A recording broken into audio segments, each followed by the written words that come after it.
Hey guys, Matthew Rayburn, MHC Kenworth, in Kansas City here. We're not going to go over a truck sale today. We're going to go over the economy and financing, interest rates, what's hindering things, what's good, what's going on that's bad right now. The trucking economy has been in a complete roller coaster ride the last few years. In fact, some people that I've spoken to that have been in the trucking business and sales side and the logistics side and the actual business ownership side have said that it's the craziest they've ever seen in the decades that they've ever been in the trucking business. And I think that's to say about the entire economy in general.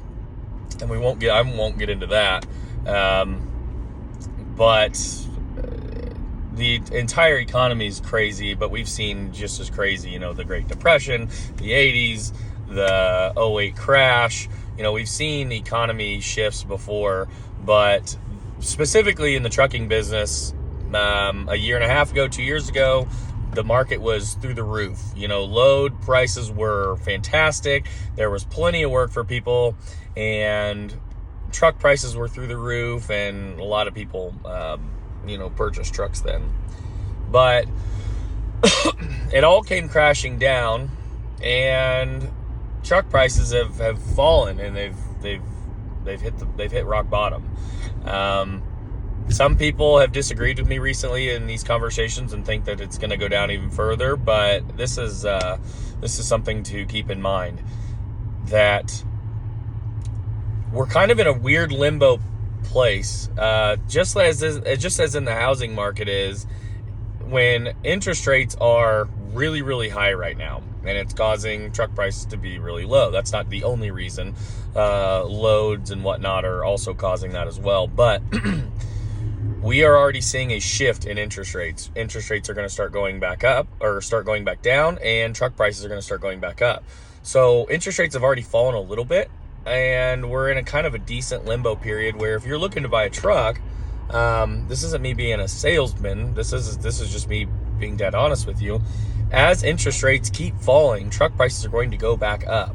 Now, over the life of a loan, yes, you would save more money with a better interest rate than a cheaper truck price if you paid off a loan in its full term. Okay?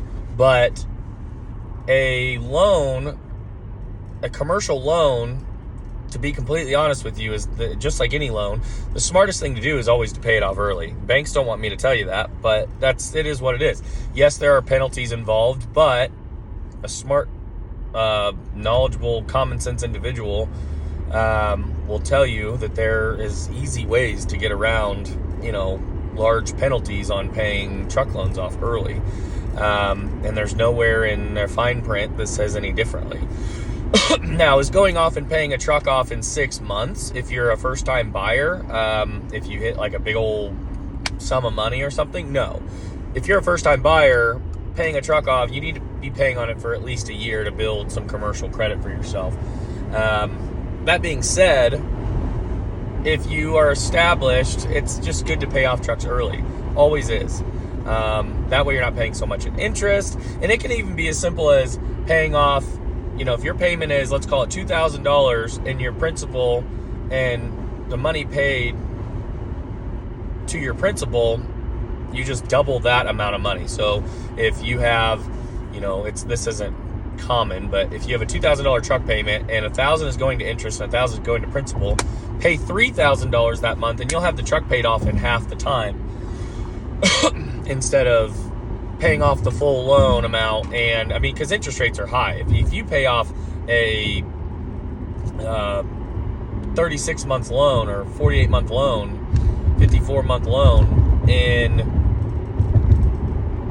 the full term, at interest rates are going for 8, 9, 10, 11, 12, 13% for, those are good loans, depending on if you're a big established business or you're a single owner operator.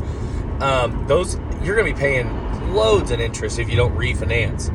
And so what I'm getting at is we're in a kind of a decent place to be purchasing a truck right now.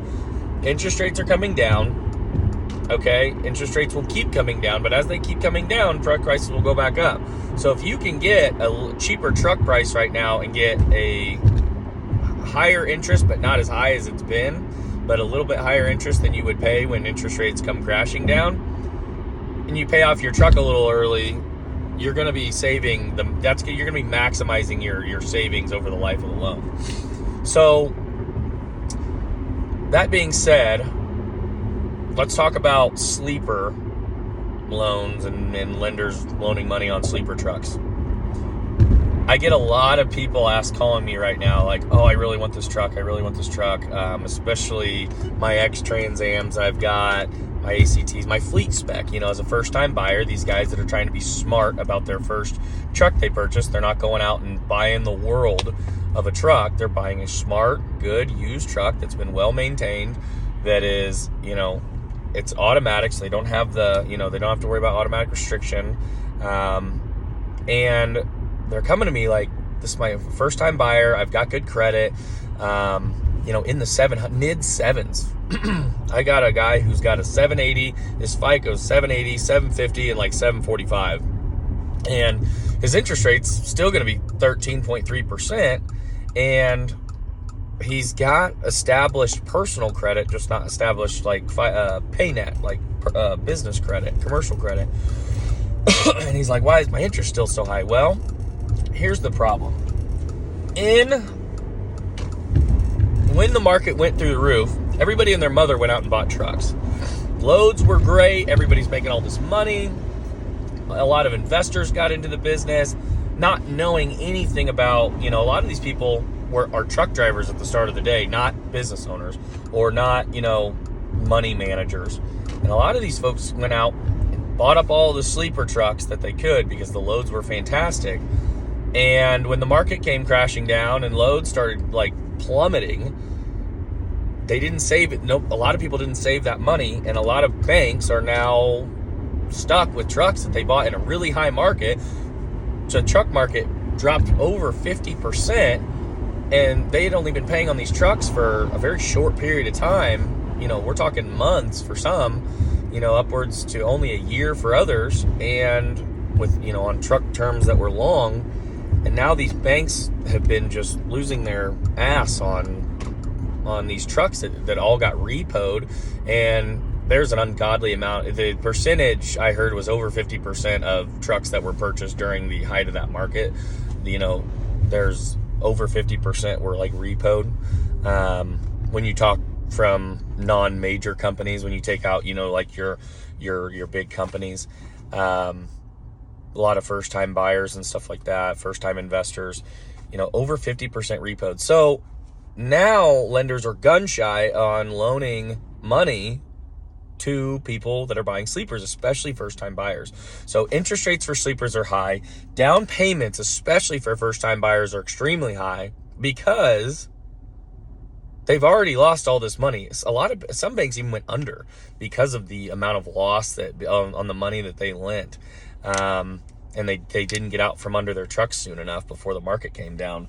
And so on any kind of sleeper, you're talking trucks with hoods, you're talking slant nose, you're talking even like your small like coffin sleepers, a lot of farmers and stuff like that.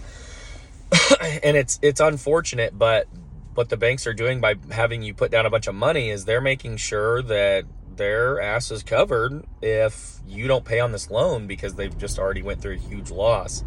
And so a lot of my first time buyers, if you don't have credit in the 700s, you're looking at, 20, 30, 40% down. And some of these guys at like 40% down, they're like, gosh, the bank's going to have all their money. Well, that's the point.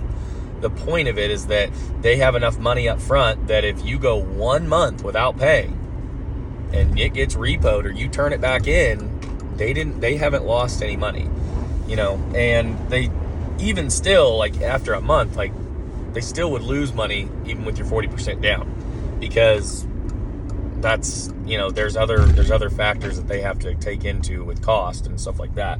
But what I'm getting at is, yes, the market is high as far as your interest rate and your down payment, but interest rates have already started coming down. But you're going to run into a point here where if you need a truck, your truck prices are going to go back up. And I promise you that interest rates will come down, but down payments will not come down congruently. Especially for you first-time buyers, that are looking to get into a truck, your down payment is still going to stay high. And your down payment is based on a percentage. So if you have to have 30% down on a truck that's $100,000 right now, that's $30,000 down. Okay, on a truck that's $50,000, it's still $15,000. It's still a lot of money. If truck prices go up another 25 to 50%, that's your percentage is going to go up. I mean, your percentage of down payment is still going to go up. Your interest rate may come down, your truck price is going to go up, and your down payment's still going to stay high. So if you're a first-time buyer, what I'm getting at in my long-winded response here is, if you're looking for a truck, you're looking to buy a truck and you're a first-time buyer, especially if you're a first-time buyer, I would seriously consider getting your ducks in a row right now, because it is going to be a lot more expensive right up front than it is going to be, it's going to be a lot more expensive up front here in the next month or 2 or 3, all the way until we get to election season. And depending on which way the election goes, it could stay low or it could go back up. I mean, it just depends. And that's not the only factor that involves it. I mean, if something crazier happens, I mean, then we got to cross that bridge when we get there. But what I'm getting at is, if you need a truck, right now is a really good time to buy. Interest rates are slowly coming down. Truck prices have not gone up yet to correlate with those interest rates coming down, because it's still kind of in limbo. Like, they came down over a whole point, but they went back up like 0.25 points, but it's still planning on coming down. So, but we definitely know, because history repeats itself, that interest rates are going to start coming down, because something's got to give, especially close to election season, and they always do. So my name's Matthew Rayburn. If you need a truck, give me a call. I've got great financing options. I can get anybody approved, as long as you don't have an open bankruptcy or back child support on your credit that is currently reporting on your credit. I can get you approved, okay? I'll be upfront and honest with you. If your Credit Karma says 650, that you're a 650, then you're going to be looking at 30 to 40% down. So just keep that in mind before you call. If you would like to be walked through on how the process works and everything, I'm more than welcome. But if you're a first-time buyer and you have a 650 on your credit score, just understand that your credit's probably going to come back closer to high 5s, low 6s, and at that point you're going to be definitely looking at 30 to 40% down on whatever truck. So if you're looking at buying a $100,000 truck, you're gonna be looking at $30,000 to $40,000 down. Now, I have much cheaper options than that. That's for a truck that's got 200,000 miles or less. But if you're looking for a 300,000 mile, 400,000 mile truck, you're still gonna be $40,000, $50,000, $60,000 for a truck, and then 30-40% of that, you're talking $20,000 down on average between those two, between 30 and 40, and 40 and 60 grand for a truck. So give me a call, 913-282-5844. I'll be happy to walk you through the process of buying a truck. It sounds scary. Going into business is scary. It's a risk, but a lot of people do it, and a lot of people are very successful doing it every day. So give your boy a call, 913-282-5844. Talk to you soon.